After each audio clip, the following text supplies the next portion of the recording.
प्रभातखबर.com, विश्वास वही, रफ्तार नहीं। नमस्कार, प्रभात खबर में आपका स्वागत है। इस वक्त मैं आपके साथ हूं पवन। बात करेंगे पश्चिम बंगाल की सियासत की।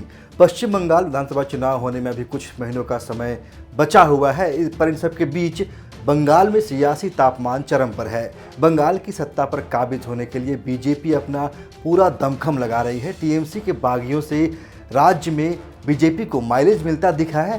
टीएमसी में ममता के बाद का रुतबा रखने वाले कई बड़े नेता बीजेपी में शामिल हो गए हैं। कहीं ना कहीं बीजेपी को इससे हिम्मत मिली है और लगातार बीजेपी आक्रामक प्रचार कर रही है। इधर टीएमसी भी सत्ता पर बने रहने के लिए पूरी ताकत लगा रही है। इधर ओवैसी को दरकिनार करने के बाद फुरफुरा शरीफ के पीरजादा अब्बास सिद्दीकी ने इंडियन सेकुलर फ्रंट नाम से नई पार्टी बना ली है। पश्चिम बंगाल के मुसलमानों के बीच पीरजादा की अच्छी पकड़ है।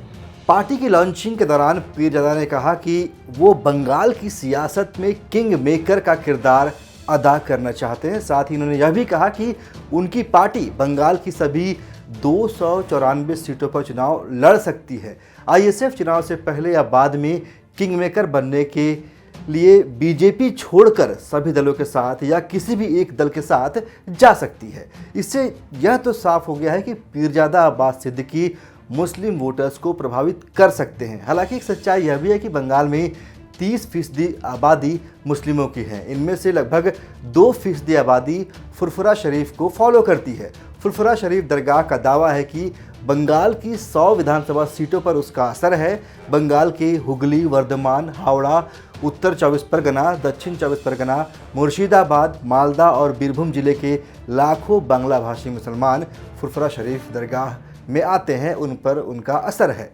ऐसा नहीं है कि बीजेपी और टीएमसी की नज़र इस 30% के वोट बैंक पर नहीं है। टीएमसी सांसद नुसरत जहां ने तो पिछले दिनों यहां तक कह दिया कि अगर बीजेपी राज्य में सत्ता में आती है तो राज्य में मुसलमानों की उल्टी गिनती शुरू हो जाएगी। इधर बीजेपी 3 तलाक समेत मुसलमानों के हित में किए गए कार्यों को यहां भुनाने का प्रयास कर रही है।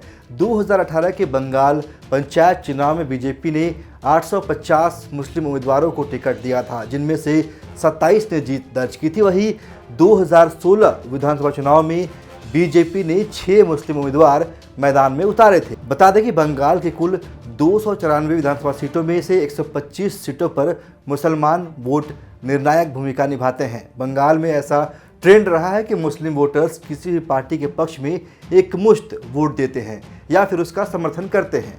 2006 में वामपंथियों का समर्थन किया था, जब वाम दलों को 102 सीटों पर जीत मिली थी। 2011 विधानसभा चुनाव में टीएमसी के पक्ष में वो आ गए और ममता की पार्टी को मुस्लिम बहुल विधानसभा की 95 सीटों पर जिताया था। वहीं 2016 के विधानसभा चुनाव में लेफ्ट को मिलने वाले मुस्लिम वोट में गिरावट आई है।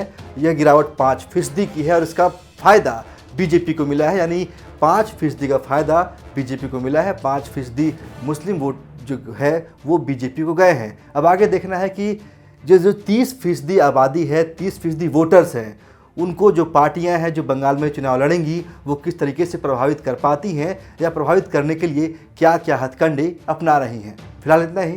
नमस्कार। प्रभातखबर.com, विश्वास वही, रफ्तार नहीं।